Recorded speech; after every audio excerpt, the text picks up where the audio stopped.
Hello everybody and welcome back to Shayna-Mae, OG Trans Gal. Today's kind of just going to be real raw and honest. You can see I'm not wearing makeup, I'm not all lit up. This is just really me. This is just me being me. And I'm telling you guys, I'm not happy with this transition process. And I haven't really ever just come out and said that. And part of the reason I was doing this channel is I'm just trying to figure it out, trying to figure out my life. And was it partly due to the way that I was raised? Was it, I've had gender dysphoria. I have this hormone or chromosome issue, and I thought maybe that had something to do with it. I'm going to be really honest. I don't think that I ever would have done this if it weren't for the internet. I think it was the internet and hearing all the validation, and even as a bright intellectual mind, time over time between being obsessed with it, seeing it in porn, seeing it, all these secret places, that we go and we look and we don't tell people about. At least I didn't. In my early 20s and 30s, I had a porn addiction, and in the porn addiction, I got obsessed with seeing transgender people in there, and that burrowed into my mind. Then joined trans chat groups, back in the day, and then, seeing how like the internet started sort of creating safe spaces for transgender people to share ideas. And what I'm beginning to realize now is the blind leading the blind. And, the warning signs were there, but I had this gender dysphoria was getting me to a point where when I saw so many other people dealing with it, it started feeling normal. And then I started feeling like it was unfair that we were being looked at as freaks or whatever. And, it was just like a long build-up, years and years and years and years. And I wasn't like telling my family that I was looking at all that stuff. I wasn't even sharing that with my spouse. It was sort of like the dark side of transition. Like I was gathering all this information and, just constantly reading all this affirmation, all these other people, and they looked so happy on the internet, and they were never talking about stuff like I'm talking about today. And the reality is today, listen, I've been on and off estrogen for almost 20 years. But I'd never just been on it consistently year after year after year. I'd always sort of fluctuated out of nervousness, out of uncertainty. But they weren't uncertainties that I was sharing with my doctors and my family, because I never wanted to hear, maybe you shouldn't do it. See, maybe it's just a feeling. Well, I followed that feeling to a reality, and now the reality is I don't like the feeling of reality for what it's doing to me.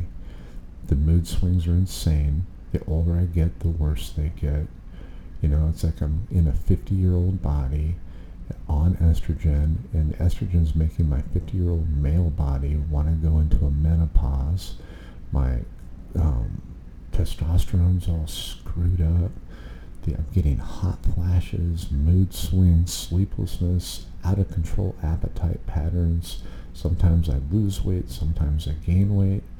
And so it's kind of like you never really get a fully functioning body and mind of a female, but you can really disrupt the functioning body and mind of your male pattern.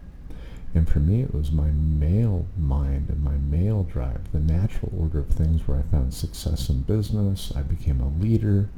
And it seems like ever since this estrogen stuff started with me, little by little, I've been losing that sort of leadership quality that I had as a man. And I keep trying to apply male knowledge into this partial, like, woman's life that I live. But I'm not a woman. I just kind of look like one, and I can act like one. But all of it takes focus, and you always have to be sort of aware of your mannerisms, how you stand, how you talk. And it's just, in my male roles in life, I just exist. And yes, I had very real gender identity disorder. But what I'm also beginning to see is if you have gender identity disorder when you're living as a male, well, if you go to live as a woman, if you truly have gender identity disorder, you're going to start kind of looking back at your male life and wonder if that was a better way to live. So as a male, I thought about living as a woman. As a woman, I think about living as a male. And now I'm beginning to see like the cracks in it in me. Like it's definitely not something you want to put your kids through. It's too big of a thing to even try to figure out. I can't even find the words to express what I'm going through these days. But all I know is that I can't even find the focus to take in my business and get it rebuilt. It's like there's something bizarre happening with me, and I think it needs to be talked about, and I might be changing the format of this channel because I feel awful today.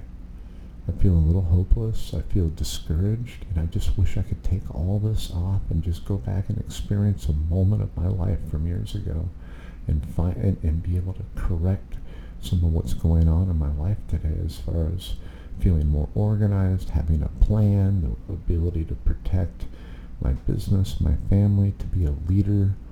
And I said something to my wife about a month ago. I said, it's like, here we are together, and I feel like we need a man in our lives. And I know exactly the man I'd want in my life. Me from the past.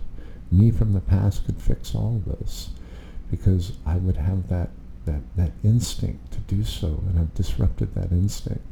And it's even hard to pray right now. It's not that I don't believe, but there's, I don't know. I'm so screwed up from all this stuff, guys. And it's time we get honest about it, I've been dealing with this my whole life, and I thought a lifetime of dealing with it, and, I thought for sure by now I'd find acceptance and peace. But the peace is only temporary. The pieces fall into pieces. That's the crazy part. You'll find peace and your peace shatters, and you'll try to find peace and it shatters.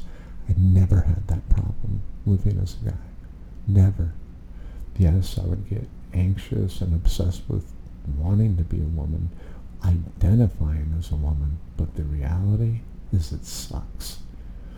Some days I like how I look. Some days my physical image matches that mental image I have, but the reality of what it's taking away from me in exchange for some feminine looks and being able to, present myself in public as a female, it's costing me in ways that I can't explain to you guys. And I'm warning you, if you're going to go into this, or even if you're in it right now and you think, oh, this person's wrong, they're wrong. I'm warning you, you stay in it long enough, it's going to jack you up. It's not natural. It is not natural. And I don't know how I'm going to unfuck this situation. I don't know what I'm going to do. And this is the part I'm trying to warn parents about. It's the estrogen that'll make your trans child want to commit suicide. Not the bullying, not the teasing. It's the way the estrogen makes you process those feelings. Like a little bit of hurt turns into deep, deep, hopeless depression. A little bit of anger turns into over-the-top, manic, out-of-control hysteria. And a little bit of happiness can feel euphoric. None of it's realistic is what I'm telling you. It's all warped. It's all a very warped, distorted view on your life. Be careful. I'll be back to talk about this more, I hope. Share this video if you think it's important. Thanks for listening.